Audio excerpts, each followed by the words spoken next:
Hello and welcome to the NDTV Dialogues, a conversation of ideas. Today we discuss an idea which seems self-evident, but after 25 years, is it an idea which time has still not come given the huge controversy that's broken out about how to rehabilitate Kashmiri Pandits in the valley, their homeland?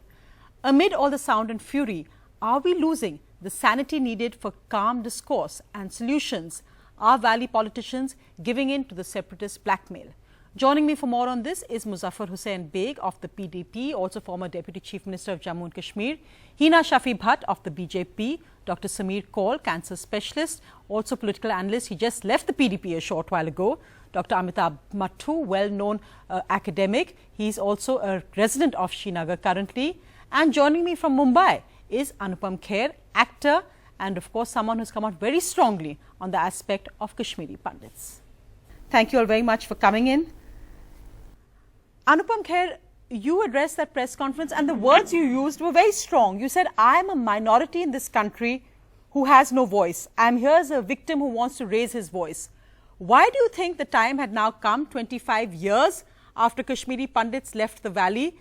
And did you feel saddened by what you saw when even a first hint came of our composite townships for Kashmiri Pandits? What would you like to say today? Well, I think first of all, I think Kashmiri Hindus were very, very shocked in the first 25 years. I think the new generation has come up, the children have come up, they have understood. And also, we finally, I think, have a government which is talking constructively about doing something about Kashmiri Hindus. In fact, recently before I called the press conference, I was in Kashmir and I went to talk about the tourism in Kashmir because I think there was a problem of floods happening again. So I was called by Mr. Mufti and said that if you can visit Gulmarg. So I went to all over the place and I was very thrilled the kind of atmosphere that I saw over there. When it came to the kind of a place for Kashmiri Hindus, I felt that it's much better to have a smart city kind of a place where they will feel secure. There was a point which came that why don't they come and merge with the majority? Why don't they come and they should come and live with in their own houses? There are two, three practical problems in that. One is that there is no place left which we used to reside in. Mm-hmm. They were distressed sale. People had to sell them and run away from there. And I think also the people did not leave that place under happy circumstances. They were forced to leave. They were frightened, threatened to leave. There were murders. Women were raped. And an atmosphere was created on the 19th of January 1990 that you have to leave the place. So I think there was no way that, okay, we will say and we'll come back happily. Memories have no timetable. They can come at any time. So if they come back and live in the same areas, it's not possible for them to feel secure. It's not possible. It's not a question of being brave. Why should one try to be brave in their own homeland? And I did feel a minority because we are refugees for the last 25 years in our own country. Our voices have not been heard. Nothing practical has happened. We have heard various political parties, various governments talking very strongly. We must do as if they are doing a favor to us. Mm-hmm. And I thought it was important to sort of address the issue. And the moment one addressed the issue, you saw the next day there was a Bandh called, and then yesterday what happened with the rallies. When you hear words used, Mr. Kher, we've heard the words, we don't want to make Kashmir like Palestine. We don't want Israel-type settlements here. You've seen the backlash or the many articles or the columns written to you when you said that you want smart cities for Kashmir, Kashmiri Pandits saying, oh, what is this about ghettos? When the Home Ministry said that composite townships, people said we don't want ghettos for Kashmiri Pandits. This was said by a former Chief Minister, Omar Abdullah. Mufti Mohammed Saab also said in the assembly that we don't want to make this Israel. What would you say in response? Well, as far as these articles, etc. are concerned and people using this word, some people have an agenda and some people have nothing else to do but to see how to keep this topic alive by having some kind of an opposition. These words like ghettos and words like merging with the crowd is, I think, all nonsense.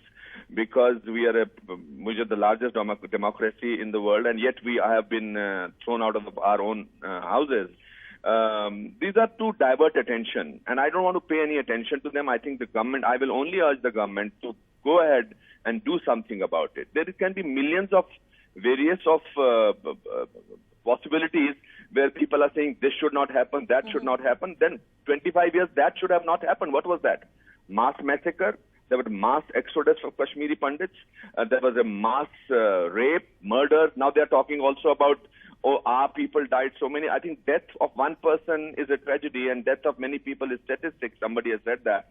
And I think anybody who is a victim of terrorism or a victim of a problem, whether he is a Muslim or a Hindu or a Bengali or anybody else, I think it's the tragedy of human kind.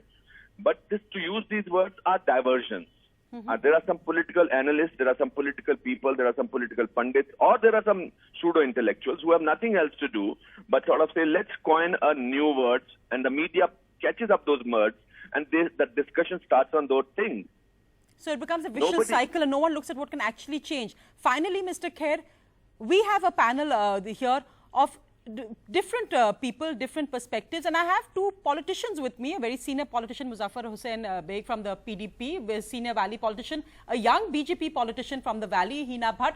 What would you like to say to politicians across parties, but from the Valley, when they talk about political agendas or what we need to look at for the progress of Jammu and Kashmir? What would you like to say as a citizen and as I said, as somebody who described himself as a minority who doesn't have a voice? I'm not in a position to suggest anything, but I think it's time to bring out the human in them rather than stick to the politician part of it. I think it's time to sort of speak to people and sort of rise above political parties and do something constructive, because silence does not mean weakness. And if these Kashmiri Hindus have been silent, but you must understand they have also suffered a lot. And do you know that there is not a single person arrested for this? There is not a single case that has gone on. People who have killed these people are roaming freely. So I'll request to them to rise above their parties and do something very constructive to this minority. Do you find it sad that the same people, I said this earlier, but do you find it sad that Yasin Malik, Gilani and other people who were out at that time can today still roam around on Kashmir, Srinagar streets with security paid for by the Indian government, and they seem to dictate terms? It's a national shame. It's a national shame that they are dictating, 5 people are dictating or 10 people are dictating what the rest of the country should think, what the might of the rest of the country can do.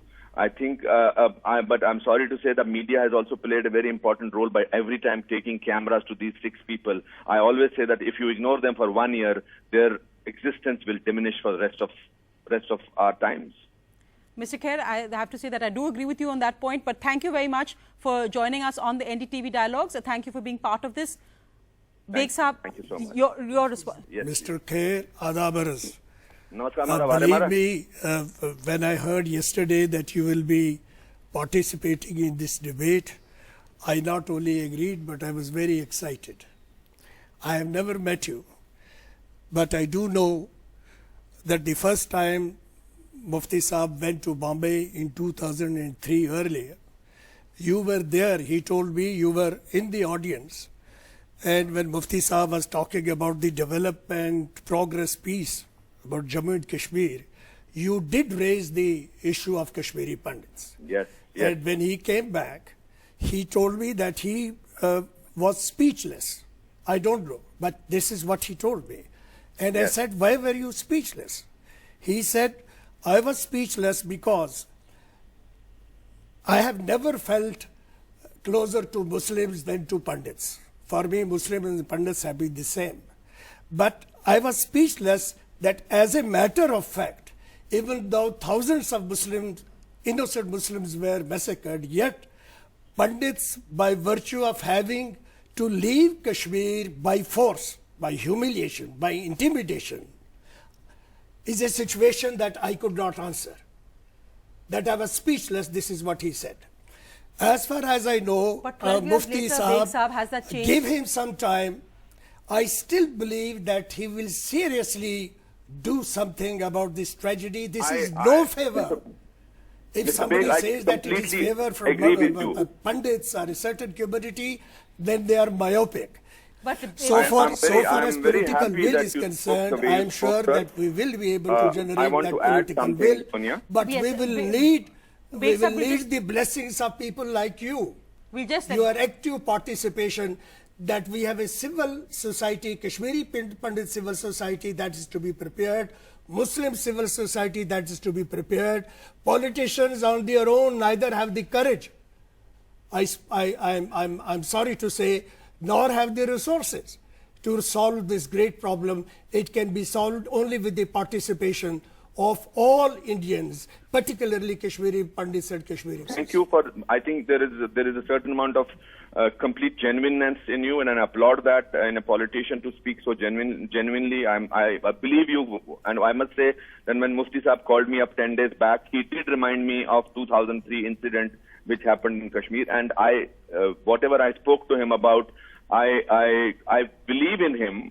But I think now is the time that if somebody in the party, if somebody wants to sort of raise other questions, he has to be told that I want to do my work. And I am, for the first time, very hopeful, not only because the center we have a government which wants to do things, but also in the state.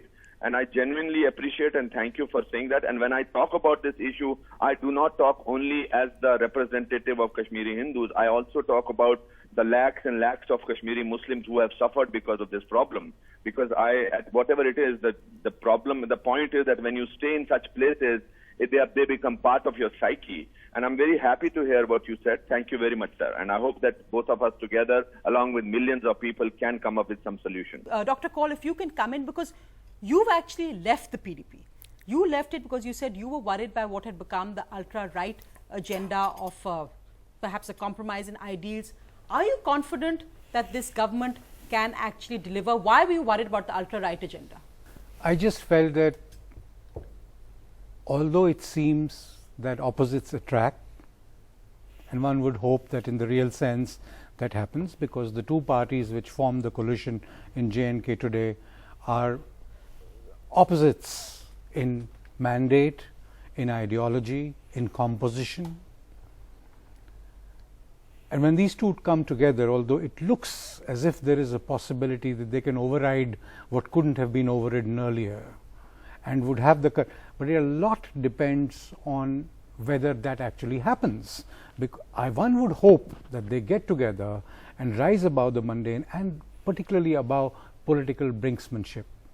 There is in our state, unfortunately, an element of an overdose of politics. I think this country, why only the country, this entire region suffers from an overdose of politics.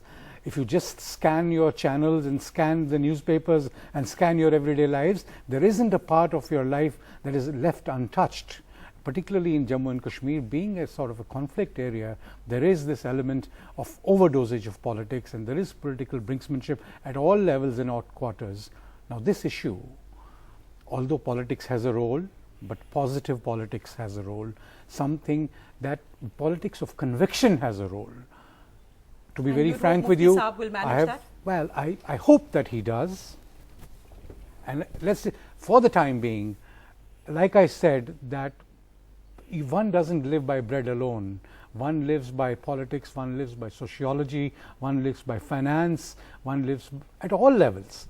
And to make this whole thing comprehensive, not just a smart city, because that sounds a good word, but it should have more than that, because it talks about reintegration of human beings. Living is just one part of it. You're saying smart city equals ghetto? Well, it's a more fashionable way of saying it. And it is one of the narratives, for instance, of the Panan Kashmir group. What have they been asking for? They have been asking for a separate homeland.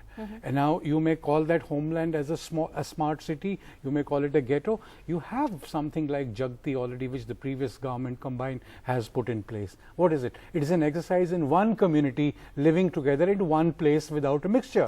Now go and look at it. Heena Bhat, what Anupam Kher said, as a young Valley politician, would you agree with him? Do you feel that sometimes also, do you feel sometimes frustrated that how much Valley politics are dominated by views that perhaps have no place in India today, forget Kashmir? Definitely, as a youngster, as a person who is really, I really want Kashmiris, the Kashmiri Pandits or Kashmiri Muslims, to rise above the religion and behave like humans on every issue. Not only the Kashmiri Pandit issue, about the Kashmir issue also. We really need to be human first. than to accept that we're a Muslim and we are Kashmiri Pandits. As Mr. Anupam Kher said, we really need to start this process by punishing those people who were involved in the killings of few Kashmiri Pandits, the majorly who were like known people. They were like, it's not, as he said, it's a status then, you know, one or more than that. We really need to get them first. With that, as I have talked to lots of Kashmiri Pandits during my campaign also, and this was the first thing they always demanded. They said like, what will happen? I always used to ask them, what do you want? You know, nobody has gone to them asked what they want. It's like always the different groups coming up, representative Kashmiri Pandits. Interesting, of course, because in your election there was the hope, I'm sure your camp must have felt that the Kashmiri Pandits may perhaps provide you the margin needed for you to get victory. Do you feel that being in the BJP actually then worked against you in the valley? No, it was always that political thing coming up like Kashmiri Pandits will vote for BJP and they are just banking on the Kashmiri Pandit votes. No, it was never like that. It was just on the picture only, not in practical. Muzaffar Hussain Baig Saab, why is it? We saw Anupam Kher very emotionally this week saying I'm a minority and I'm speaking out today because I'm a victim and whose voice no one listens to. In that sense, when there seemed to be some movement after the meeting with the Chief Minister and the Home Minister, there was a press release issued, suddenly it's all at a standstill after some separatist protests. Why is that? Has the government given in, as I said in my introduction, to blackmail from separatist leaders, many of whom were prime in causing Kashmiri Pandits to leave the valley in the first place? If you don't mind, I'll first of all tell you that the word exodus is not appropriate in case of Kashmiri Pandits. It's politically loaded in a sense. Yeah, exodus was the Jewish struggle to be free of the Egyptian pharaohs and go to their land. So that was sort of freedom. Exodus was an act of freedom. In Kashmir, Kashmiris did not leave Kashmir as an act of freedom. In fact, some people call it ethnic cleansing. Some people call it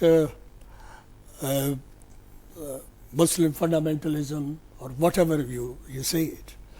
But it was more tragic than perhaps any example that I can find in history. Jews were subjected to tremendous brutality by Hitler, and yet they were enough in numbers and resources to not only re-establish their identity, but flourish all over the world. Now here what we have at stake is not just the career of a few Kashmiri Pandits. I have said it in more than 100 speeches. Even in areas where there is no Kashmiri Pandit, no Sikh, I have said that Jammu and Kashmir, because of unfortunately the partition of the country, the kind of leadership that we had throughout this period, and then the emergence of this fundamentalism, which is mostly sponsored, I think that as an ethnic community they are endangered. And what bothers me is that in Amazon, a certain kind of monkey was endangered, and I am told $3 billion were collected or donated to take those monkeys and then increase their number and then send them back to Amazon. That is the kind of concern one has about endangered species. Here is an endangered species, a distinct civilization, distinct philosophy, which believes in universalism, which is slightly different from Vedanta, which has very, very rich literature and art.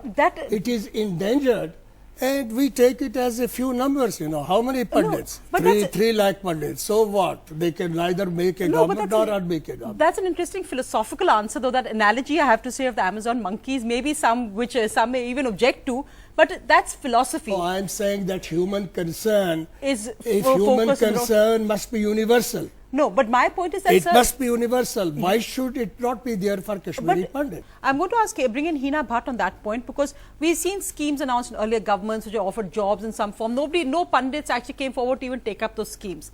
But what happened, the controversy sparked off, is when the BJP, when the Home Ministry issued a press release saying, looking at these composite townships, and you've seen protests in Kashmir. You even had the Chief Minister stand up in the assembly and say, we don't want Israel-like settlements. Is the rhetoric, is the language, why is it that you feel that politicians in the valley are succumbing to what people say is separatist blackmail? See, I don't want to get the separatist into this. But they seem to have led the agenda on this. But the most important person, what we are discussing right now, is the Kashmiri displaced people. Have we really talked to them? Have we really asked them what they want? The most important thing, we are nobody, no party, no government, no political party or the separatists from Kashmir can decide what they want. Do they really want to come back? How do they want to come back? It's not only the people in city, or there are like people who have left their villages, their farms, their houses, and they just shifted to Jammu and other places. Are they ready to shift back in their houses? Are they secure there? First of all, they have a threat again. Once they shift back, are they secure there? As Dr. Kaul said, it's not about the four walls. We'll make a community, we'll make a camp. They'll be shifted from one camp to the another camp.